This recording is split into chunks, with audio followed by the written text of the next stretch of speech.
اچھا کل رات کو نا کمرے میں لیٹے لیٹے بس مجھے ویسے ہی خیال آیا کہ صبح اٹھتے ساتھ میں نے اپنے روم کی سیٹنگ کو چینج کرنا ہے۔ بس پھر صبح اٹھتے ساتھ ہسبینڈ کی بھی چھٹی تھی تو انہوں نے بولا کہ آج ناشتہ باہر سے ہی کرتے ہیں۔ ویسے تو میں یہ سیٹنگز کافی دن پہلے ہی چینج کرنا چاہتی تھی لیکن موسیٰ کے سر میں بہت گہری چوٹ لگ گئی تھی۔ فاطمہ کو بھی بخار تھا، نایا فاطمہ کو بھی بہت ہائی ٹیمپریچر تھا اور طیب کی بھی طبیعت بہت خراب تھی۔ پتہ نہیں کیا ہو گیا، میری پوری فیملی کو اتنی بری نظر لگ گئی ہے کہ سبھی بیمار ہیں کافی دنوں سے۔ الحمدللہ بیچ میں بس میں ہی ایک بچی ہوئی ہوں جو سب کی ٹیک کیئر کر رہی ہوں، لیکن میری اپنی کیفیت بھی مجھے کبھی کسی ٹائم سمجھ نہیں آتی، مجھے بہت غصہ آ جاتا ہے ایک دم سے۔ بچوں کو بھی ڈانٹ دیتی ہوں، طیب سے بھی لڑائی کر لیتی ہوں۔ اللہ پاک تمام بلاؤں سے، تمام بری نظروں سے ہمیں محفوظ فرمائے۔ اچھا ماشاءاللہ ماشاءاللہ ماشاءاللہ، میں جتنی مرضی تعریف کروں کم ہے، کیونکہ میرے ہسبینڈ جیسا اچھا انسان اس دنیا میں شاید ہی کوئی اور ہو۔ میرے ہسبینڈ اتنے کوآپریٹیو ہیں، وہ میرے ساتھ ہر کام میں ہیلپ کرواتے ہیں، بچوں کی ٹیک کیئر کرواتے ہیں میرے ساتھ۔ آج نا مجھے بڑا ہی دکھ ہوا، میرے ہسبینڈ بیچارے کی طبیعت اتنی خراب تھی، اتنا ہائی فیور تھا ان کو، لیکن انہوں نے میرے ساتھ روم کی سیٹنگ چینج کرنے میں ہیلپ بھی کی اور میرے ساتھ لانڈری بھی کلیئر کروائی۔ اور اگر میں آپ کو حقیقت بتاؤں نا تو یہ سارا کریڈٹ میری ساس امی کو جاتا ہے، کیونکہ ایک ماں نے اپنے بچوں کی تربیت جیسی کی ہوتی ہے نا، وہ آگے بھی اگلی بندی کو ویسے ہی ٹریٹ کرتے ہیں۔ کچھ عورتیں تو اتنی سڑیل ہوتی ہیں، یہ تھنکنگ ہوتی ہے کہ ہمارے بچے شادی کے بعد بھی بس ہم تک ہی محدود رہیں، لیکن الحمدللہ ماشاءاللہ میری ساس امی اتنی اچھی ہیں۔ اگر ہم سب مل جل کے رہ رہے ہیں اتنے پیار محبت سے تو یہ سب کریڈٹ انہیں کو جاتا ہے،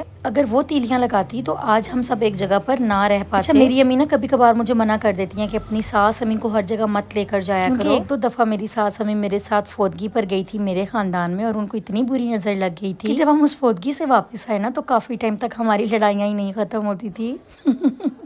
بس پھر اسی لیے اس کے بعد امی نے منع کر دیا تھا کہ ان کو نہیں لے کر جانا، لوگوں کی بہت بری نظر ہے۔ اصل میں جس خاندان سے ہوں نا وہ بہت نیرو مائنڈیڈ لوگ ہیں، تو ان کو یہ سب چیزیں ہضم نہیں ہوتی، وہ کسی کو بھی ہنستا مسکراتا نہیں دیکھ سکتے، اور اسپیشلی ساس اور بہو کو۔ کہتے ہیں کہ ان میں جس طرح ساس بہو ہر ٹائم لڑتی رہتی ہیں، ایسے ہی ہر جگہ پر ساس بہو لڑتی ہی رہا کریں، لیکن ہم میں ایسا بالکل کچھ نہیں ہے۔ ماشاءاللہ ماشاءاللہ، آپ سبھی ماشاءاللہ ضرور بول دیجیے گا۔ اللہ پاک یوں ہی ہم سب کو ہنستا مسکراتا رکھے اور ہمیں تمام لوگوں کی بری نظروں سے محفوظ فرمائے۔ اچھا وہ سیانے کہتے تھے نا، پترا اے بندے بندے دا فرق ہوندا ہے، کسی نو ہیرے دی بھی قدر نہیں تے کوئی کچھ بھی سامی بیٹھا ہے۔ تو یہی بات ہے، لوگ اپنی بہوؤں کی قدر نہیں کرتے اور بہویں اپنی ساس کی قدر نہیں کرتی۔ اور میرے اللہ پاک سے دعا ہے کہ اللہ پاک ہمیں سخت دلوں سے محفوظ رکھے، زہریلے لوگوں اور لفظوں سے بچائے جو دلوں میں الجھن اور بکھراؤ چھوڑ جاتے ہیں، ان لوگوں سے بچائے جنہیں دنیا بدل دیتی ہے، اور ہر اس چیز سے دور رکھے جو ہمارے ضمیر پر زخم چھوڑ جائے۔ اچھا گھر کے نا سارے کام ختم کرنے کے بعد میں اور میرے ہسبینڈ باہر آ گئے تھے، میں نے اپنے لیے ٹرائی پاڈ سٹینڈ لینا تھا، میرے ہسبینڈ نے مجھے ایک ٹرائی پاڈ سٹینڈ کے بجائے 2 لے کر دیے۔ گھر آئی، میں نے اپنی جٹھانی سے چائے پی، کھانا ہسبینڈ باہر سے لائے تھے، کھانا کھایا اور اللہ پاک کا ڈھیروں شکر ادا کیا۔